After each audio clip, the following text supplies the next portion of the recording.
Julie Andrews has always been careful with her heart.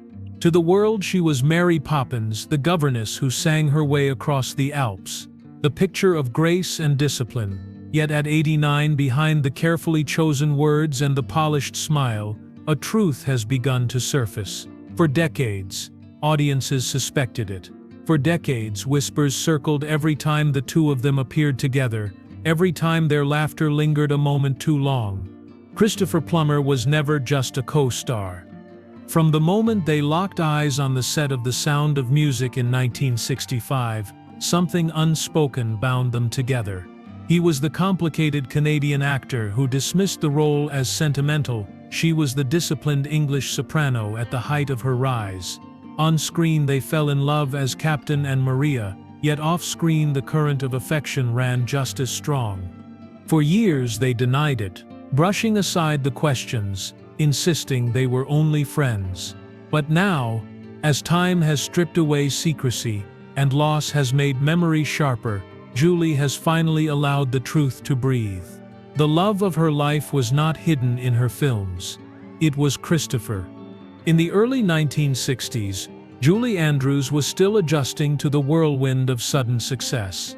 Broadway had made her a star, Mary Poppins had made her an international icon, and Hollywood now wanted more.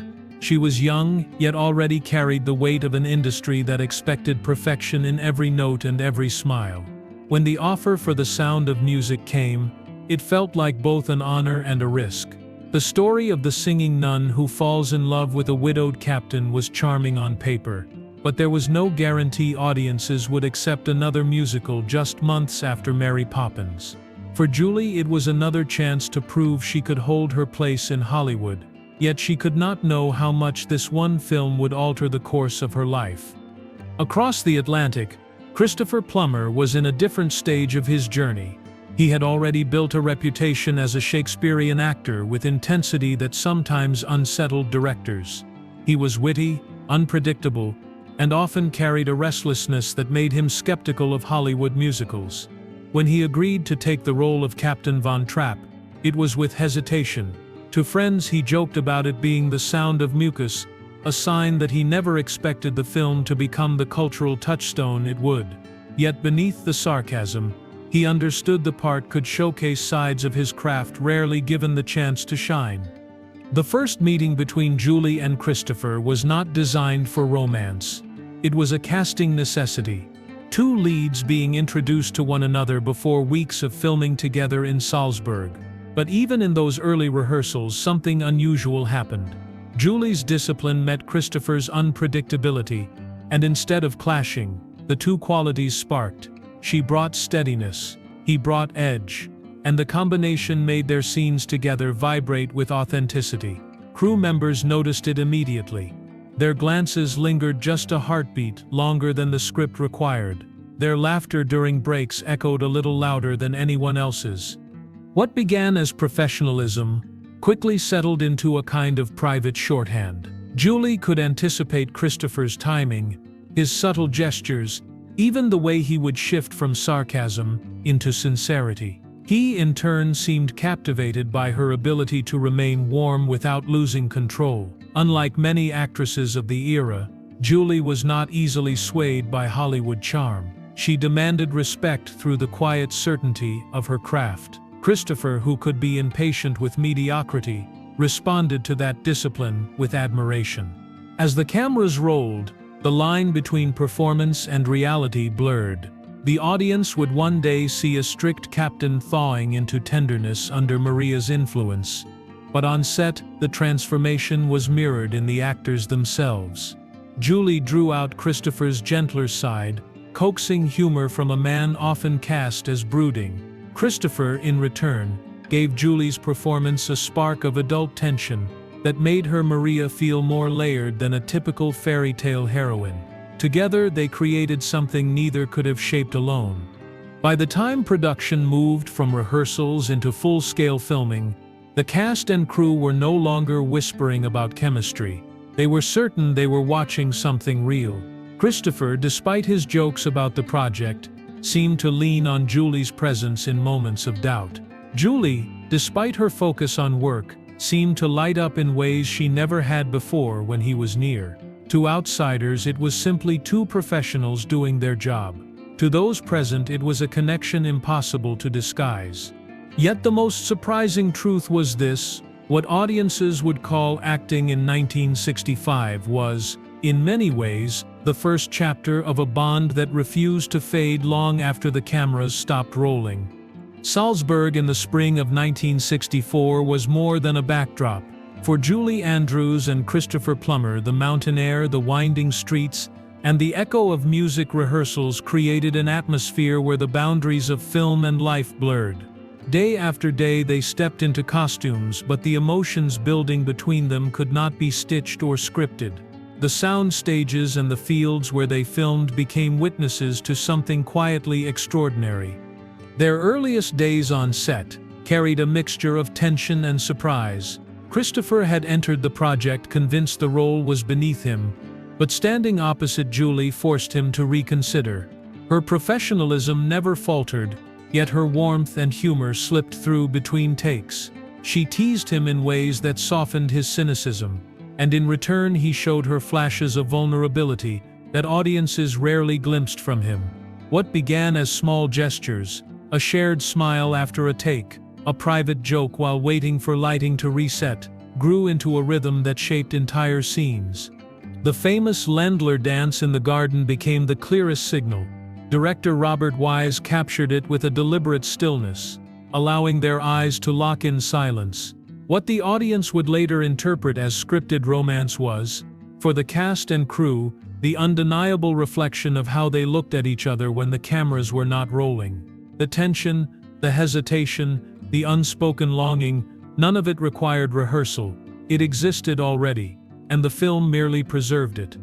Another moment came during the lake scene with the children. Chaos unfolded when the boat tipped and everyone fell into the water.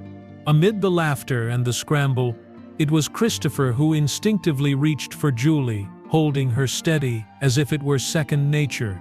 That protective instinct was not part of his character's lines, yet it fit perfectly because it was real. Julie herself would later recall how natural their physical closeness felt, as though trust had been built in a matter of weeks rather than years. Between scenes, they retreated into a companionship that deepened as the production continued. Salzburg's cafes, the long carriage rides to set, even the rehearsals with the children became stages for their growing ease with one another. Cast members often remarked that when Julie and Christopher entered a room together, the energy shifted. It was not flamboyant or showy. It was a quiet current, strong enough that those nearby could not ignore it. For Julie, this connection came at a delicate moment. She was still young in her Hollywood career, still shaping her identity beyond the musicals that had defined her. Christopher's presence challenged her in ways she found exhilarating. For Christopher, Julie represented something rare, a co-star who did not bend under his charm but stood beside him as an equal. That balance created a spark neither had fully anticipated. By the time filming wrapped, the question was no longer whether audiences would believe Maria and the captain's love story. It was whether Julie and Christopher themselves could separate performance from reality. When they stood together at the wedding scene, surrounded by candles in a Salzburg church, more than one crew member whispered that the vows felt more authentic than make-believe. But when the cameras stopped, and the costumes were packed away, what became of a connection that looked so much like love? Did it survive beyond the film, or fade like so many Hollywood illusions? When The Sound of Music premiered in 1965, audiences saw a love story that felt almost too natural. What they did not see was how that connection carried into the years that followed. Julie Andrews and Christopher Plummer did not walk away from each other once the cameras stopped. Instead, they carried their bond into every reunion, every interview, and every public appearance. It became the subject of whispers in Hollywood and among fans who sensed the truth without ever hearing it spoken aloud. Christopher was known for his sharp wit, sometimes biting, sometimes playful. Yet whenever Julie was beside him, that edge softened. He teased her in public, but always with a gleam that betrayed affection. She, in turn, responded with laughter that seemed freer than in other settings. Journalists noticed it, photographers captured it, and fans compared their interactions to a married couple sharing a private joke. The chemistry that had defined their on-screen partnership refused to fade. In the decades after the film, they returned to each other again and again. At anniversary celebrations, award ceremonies, and retrospectives, their ease together drew as much attention as the film itself. Plummer, who could be distant with other co-stars, never hid his admiration for Julie. She described him with warmth that went beyond friendship, often calling him one of the most important figures in her life. It was a bond that outlasted marriages, careers, and the constant churn of Hollywood's spotlight. Yet the closeness raised questions. Could two people who had shared such visible chemistry truly remain only friends? Was there more to the story than the public glimpses revealed? Neither Julie nor Christopher ever gave the kind of confession tabloids wanted. Instead, they preserved their bond in a space between categories. Not quite romance, not merely friendship. It was something more elusive, a connection that did not require labels to endure. Behind the scenes, colleagues spoke of how protective Christopher was of Julie, and how Julie seemed to trust him in ways she did not with others. During interviews, their glances often lingered, subtle signals that conveyed more than their words admitted. Fans, especially those who had grown up with the film, carried their own interpretations. To them, Maria and the captain were not simply characters. They were Julie and Christopher, frozen in a story that seemed to spill into real life. What made their bond remarkable was its persistence. Hollywood is filled with partnerships that burn bright and vanish, but theirs stretched across half a century. Even as their careers took separate paths, the thread between them never snapped. At reunions, their embrace felt like no time had passed. At tributes, their words carried weight because they came from a shared history. The rumors never stopped, and in truth, neither did the affection. Julie never denied his importance, and Christopher never downplayed her impact on his life. Together, they created one of the most enduring questions in Hollywood history: was theirs the greatest love story never told? And if it was, why did life pull them apart just when the world believed they belonged together? As the 1970s unfolded, Julie Andrews and Christopher Plummer each moved into lives shaped by choices that seemed to pull them away from one another. Julie immersed herself in a career that spanned musicals, dramas, and stage performances, becoming one of the most versatile entertainers of her generation. Christopher, restless and unpredictable, leaned into roles that challenged him, from Shakespearean revivals to darker films that allowed him to explore the complexities of flawed men. Their personal lives followed separate paths as well. Julie embraced motherhood, balancing her responsibilities with the demands of her profession. Christopher, known for his charm and volatility, entered and exited relationships that reflected his restlessness. To the outside world, they seemed to belong to different orbits entirely. Julie, the model of discipline and grace; Christopher, the unpredictable artist chasing whatever role or romance stirred him next. And yet, the bond that began in Salzburg never dissolved. Even as they pursued separate destinies, they found ways to circle back to each other. In later interviews, Christopher admitted that Julie represented something rare in his life, a steady presence who never wavered in her affection even when he pushed others away.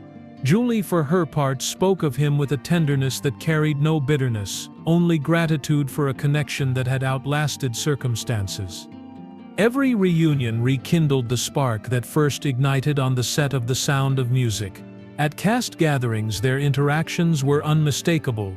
A glance across the room, a shared laugh, a moment of silence that conveyed years of understanding. Fans watching from afar could not help but wonder if theirs was a love denied by timing. Life had given them different responsibilities, yet their bond endured as if immune to distance or years.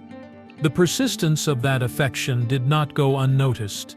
Friends and colleagues often commented that Christopher seemed to relax in Julie's presence in ways he rarely did elsewhere. She softened his sharpness, reminded him of humor when cynicism threatened to overtake him, and gave him the kind of stability he struggled to find in his personal life. He, in turn, brought a playfulness to her that contrasted with her carefully managed public image. Together, even in fleeting moments, they revealed sides of themselves hidden from the rest of the world. It was precisely the separation of their lives that gave their bond its mystique. Because they never fully crossed into a public romance, their connection took on an almost mythic quality. It was sustained by what was left unsaid, by the restraint that allowed their affection to exist outside the expectations of labels or explanations. Theirs was not a story of scandal or betrayal, but of two people who understood each other so completely that they did not need to defend it to anyone else. By the time the 21st century arrived, decades after they first shared a screen, the pattern had been set. They lived apart, loved others, and yet carried a connection that time could not erase.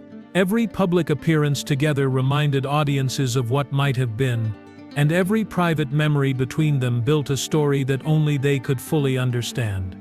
And when time finally forced one of them to say goodbye, Julie's silence broke, and her words revealed just how much Christopher had truly meant all along.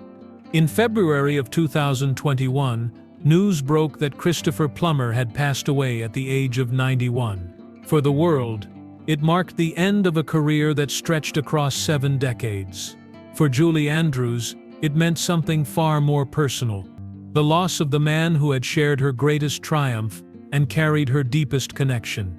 In the days that followed, tributes poured in from every corner of the industry, yet it was Julie's words that carried the most weight. She spoke of him not as a colleague, not even as a friend, but as if a part of herself had been taken with him.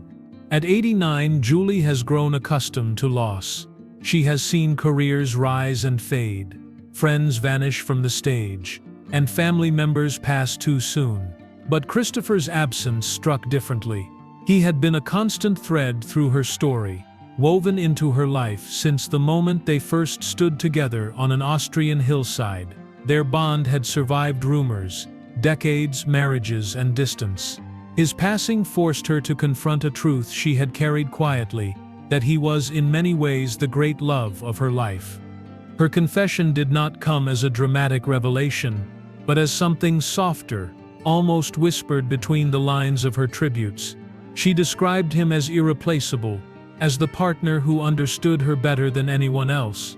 She admitted that their bond was one of the deepest of her life, a connection that shaped her not only as an actress but as a woman. For those who had watched them for decades, the meaning was unmistakable. The chemistry, the laughter, the ease that fans had seen from 1965 onward had never been an illusion. In reflecting on him, Julie allowed the world to glimpse the emotional truth she had guarded for so long. This was not about publicity or nostalgia. It was about acknowledging the man who had been her anchor in ways audiences never fully understood. Even in his absence, she continued to speak of him with the tenderness of someone who had lost more than a friend. For fans, the confession confirmed what their hearts had long believed. The love story between Maria and the captain had never belonged only to the screen.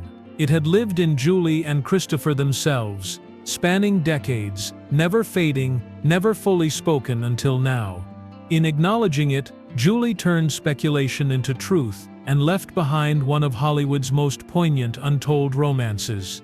And as she stands today, at 89, her words leave us asking a final question: was Christopher Plummer not just her co-star, but the one love story she carried quietly through her entire life? Julie Andrews has given the world unforgettable roles, but her most powerful story was never confined to the screen. It was written in a bond that spanned more than half a century, in the quiet understanding she shared with Christopher Plummer, and in the truth she finally allowed to emerge at 89. Their connection defied easy labels. It was not measured in public displays or headlines, but in the way their eyes lingered during a dance, in the comfort of shared laughter, and in the tenderness that survived every season of their lives. For fans who had long sensed the depth of their affection, Julie's confession transformed a rumor into something real. The captain and the governess were never just characters. They were two souls who found each other and never truly let go. In honoring him, Julie revealed more about herself than any performance ever could. She showed that love can exist outside convention, that it can endure without being claimed, and that its impact can shape a lifetime. Christopher Plummer may be gone, but his presence remains in the woman who finally admitted that he was the love she carried all along. For more emotional stories, check out this video.